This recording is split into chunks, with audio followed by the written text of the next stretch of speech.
kontribusi umat Islam dalam kemerdekaan Indonesia sudah tidak perlu dilakukan lagi.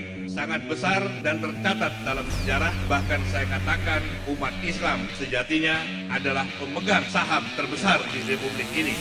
Menurut saya ada 3 persoalan mendasar di dalam negeri kita yang memicu meningkatnya Islamophobia di Indonesia. Pertama, karena kita sebagai bangsa telah terpolarisasi, potensi konflik antar kelompok masyarakat benarnya terjadi sejak kontestan pemilihan presiden dan kepala daerah secara langsung yang disertai dengan ambang batas pencalonan. Kita semua masih mengenal istilah presidensial threshold. Disinilah akar masalahnya.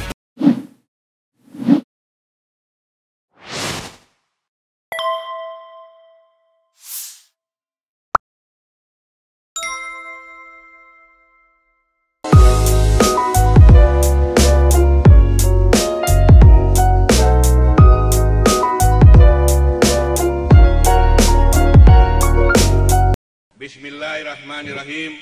Assalamualaikum warahmatullahi wabarakatuh. Salam sejahtera untuk kita semua. Allahu Akbar, Allahu Akbar, Allahu Akbar.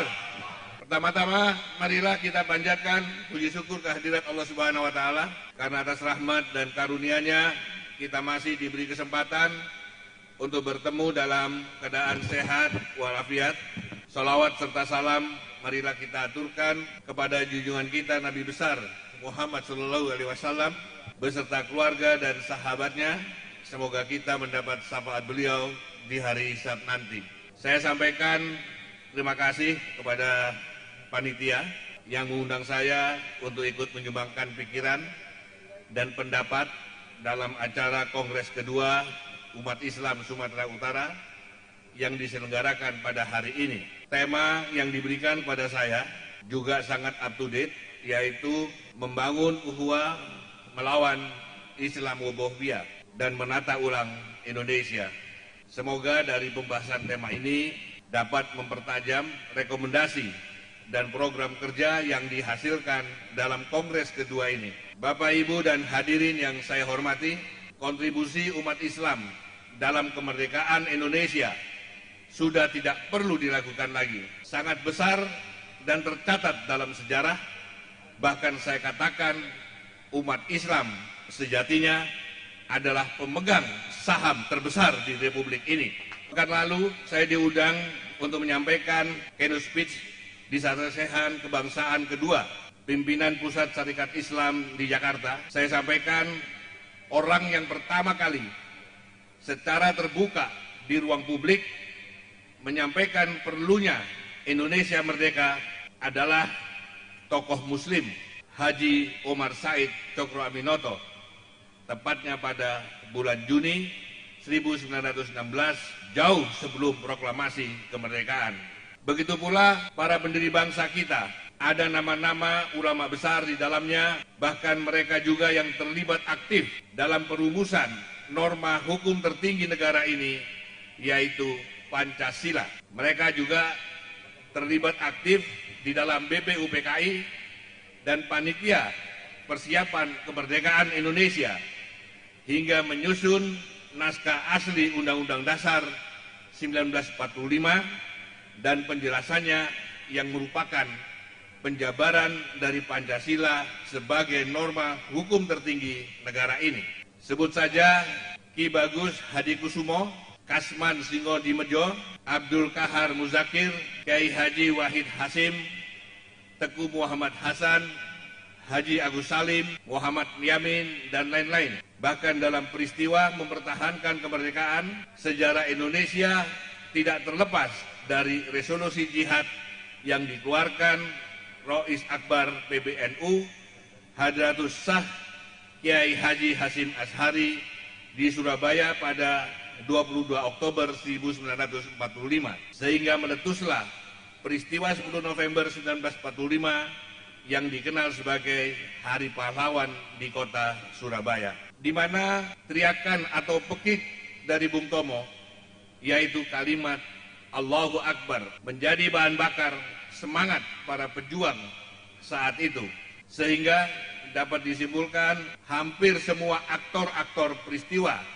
pembebasan bangsa Indonesia dari penjajahan adalah mayoritas beragama Islam, tentu tanpa mengurangi peran besar dari tokoh-tokoh non-muslim yang juga tercatat dalam sejarah. Sehingga sangat tidak masuk akal bila belakangan ini Indonesia dilanda gejala terjadinya Islamofobia.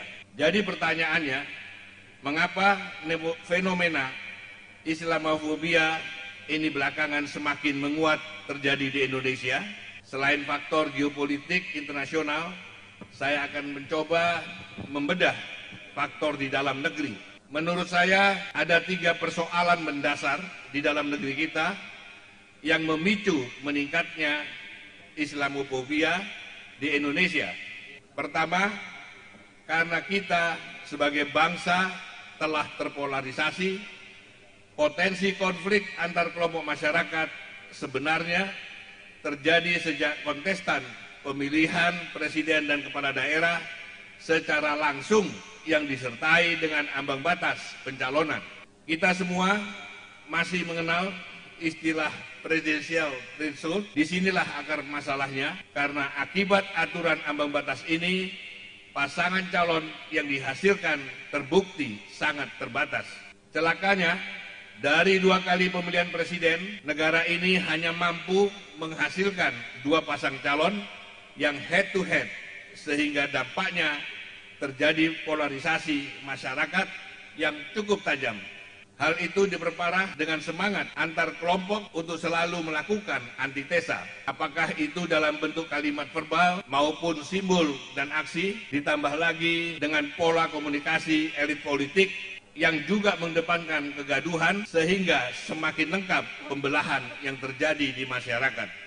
Hingga puncaknya anak bangsa ini secara tidak sadar membenturkan vis-a-vis Pancasila dengan Islam hanya karena semangat melakukan apapun yang bersifat antitesa. Padahal tidak satu pun tesis yang bisa menjelaskan pertentangan antara Pancasila dengan Islam. Seolah tidak ada lagi ruang dialog dan tukar pikiran, dan semakin menjadi lebih parah ketika ruang-ruang dialog yang ada juga semakin dibatasi dan dipersekusi baik secara formal oleh pressure group maupun dibatasi secara resmi oleh institusi negara. Kita menyaksikan sweeping bendera, sweeping kaos, sweeping forum diskusi, pembubaran pengajian, dan lain sebagainya yang sama sekali tidak mencerminkan kehidupan di negara demokrasi.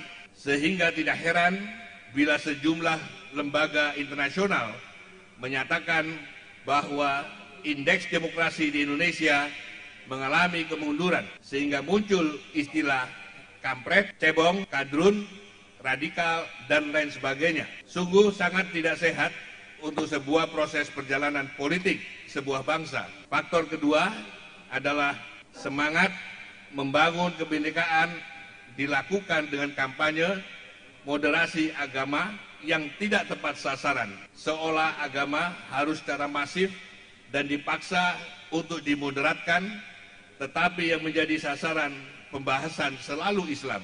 Islam seolah menjadi tertuduh sebagai penyebab kemunduran dalam hal kemampuan mengelola perbedaan dan keberagaman akibat pemahaman agama yang cenderung tekstual dan eksklusif.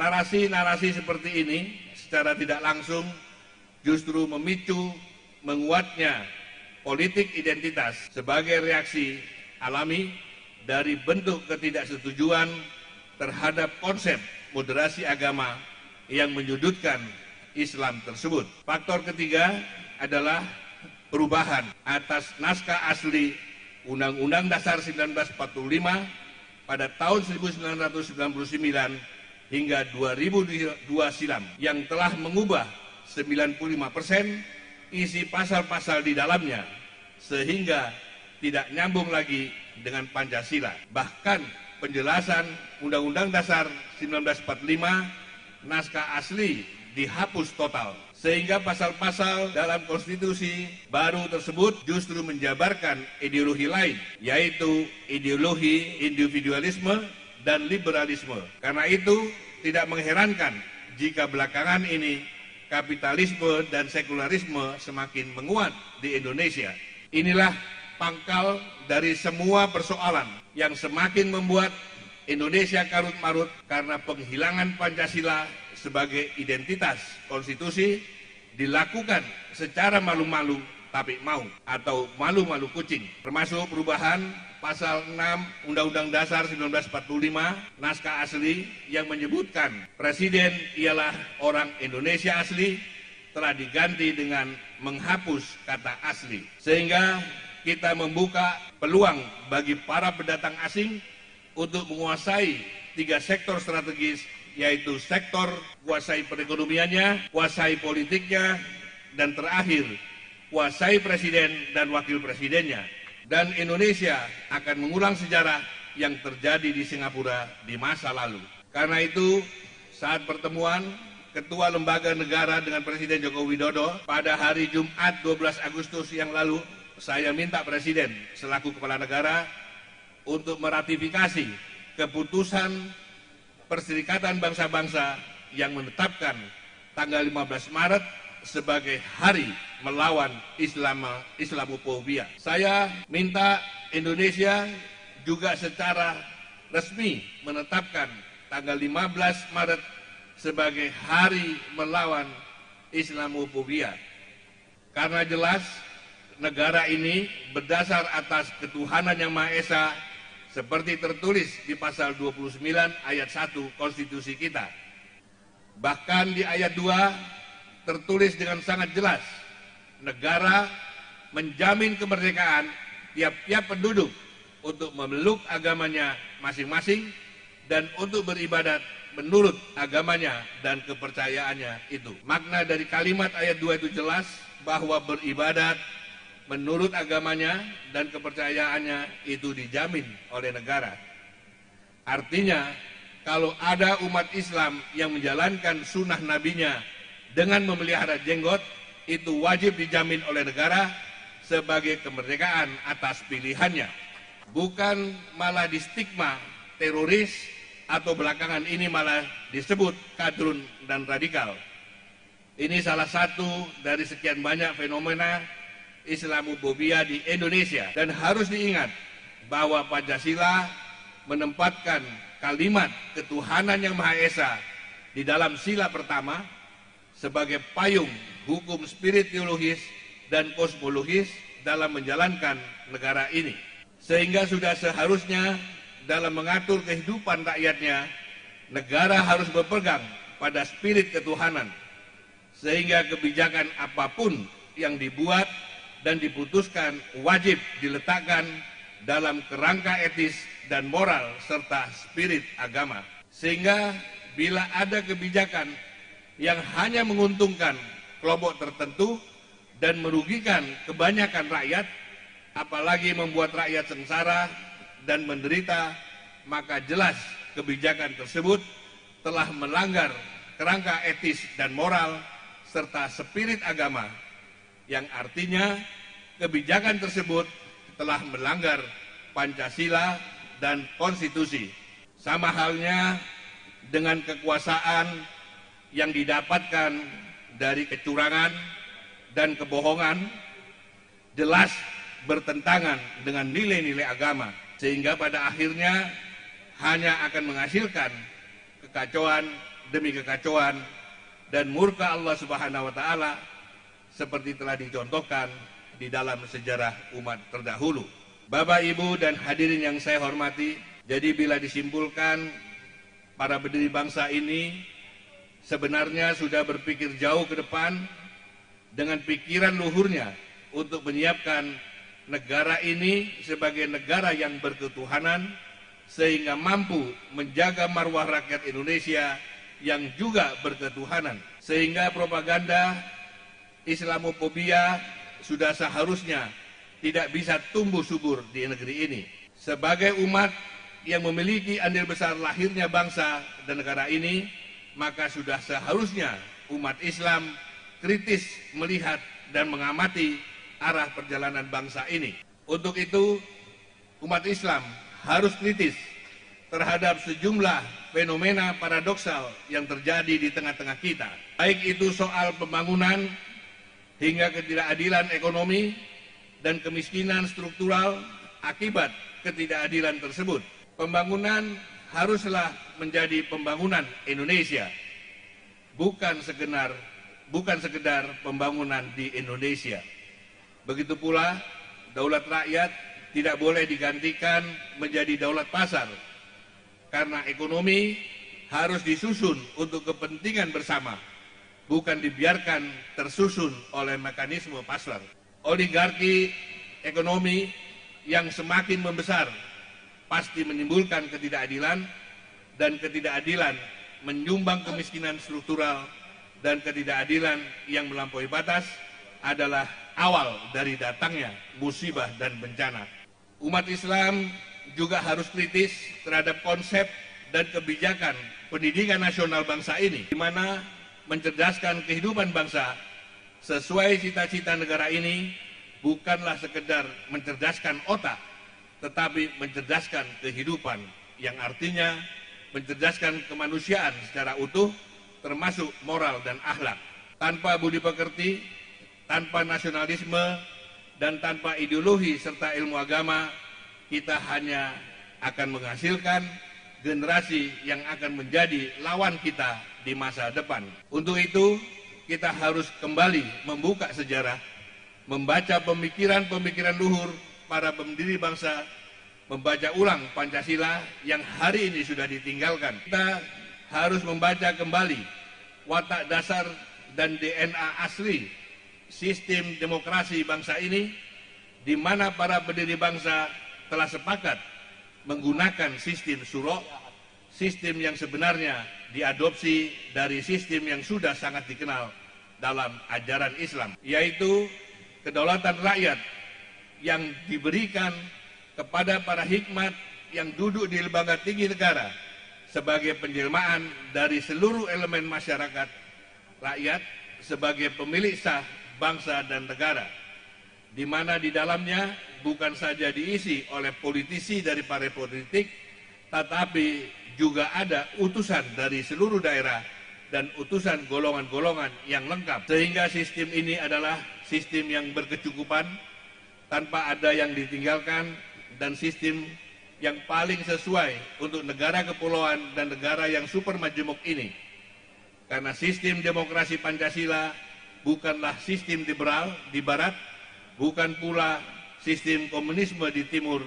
Karena itu kita tidak menghadapkan wajah ke barat dan ke timur, tetapi kita memiliki sistem tersendiri, sistem yang paling sesuai dengan watak dasar dan jati diri bangsa Indonesia. Oleh karena itu, saya sekarang berkampanye untuk menata ulang Indonesia demi menghadapi tantangan masa depan yang akan semakin berat. Kita harus kembali menjadi bangsa yang berdaulat, mandiri, dan berdikari. Untuk itu kita harus kembali kepada Pancasila, agar kita tidak menjadi bangsa yang durhaka kepada para pendiri bangsa, agar kita tidak menjadi bangsa yang tercerabut dari akar bangsanya, agar kita tidak menjadi bangsa yang tidak memiliki jati diri dan karakter. Saya mengajak semua elemen bangsa untuk berpikir dalam kerangka negarawan. Marilah kita ingat pengorbanan para pejuang kemerdekaan yang darahnya meresap di bumi ini, di tanah yang kita injak ini. Marilah kita satukan tekad untuk kembali kepada Undang-Undang Dasar 1945 naskah asli yang disusun oleh para pendiri bangsa, untuk kemudian kita sempurnakan dengan cara yang benar, dengan cara adendum, sehingga tidak menghilangkan Pancasila sebagai stats fundamentanum. Undang-Undang Dasar 1945 naskah asli mutlak harus kita sempurnakan, agar kita tidak mengulang penyimpangan praktek yang terjadi di era Orde Lama dan Orde Baru, karena kita harus belajar dari sejarah. Marilah kita satukan tekad untuk mengakhiri polarisasi bangsa ini dengan kesadaran, dengan kembali bergandengan tangan, merajut masa depan dengan menjadi bangsa yang besar. Karena bangsa ini telah diberkahi dengan kekayaan sumber daya alam oleh Allah Subhanahu wa Ta'ala. Hingga ukhuwah Islamiyah masih harus diperjuangkan dan mutlak untuk terus diperjuangkan. Karena sejatinya ukhuwah Islamiyah di dalam falsafah Pancasila adalah bagian dari asas kekeluargaan. Marilah kita letakkan ego kita masing-masing, karena kita semua tidak akan abadi hidup di dunia ini. Semua akan meninggalkan dunia ini, semua akan dimintai pertanggungjawaban. Marilah kita hentikan kerusakan yang terjadi. Marilah kita hentikan ketidakadilan yang melampaui batas. Karena ketidakadilan yang melampaui batas itu telah nyata-nyata membuat jutaan rakyat sebagai pemilik sah kedaulatan negara ini menjadi sengsara. Dan Allah Subhanahu wa Ta'ala tidak suka terhadap hambanya yang melampaui batas.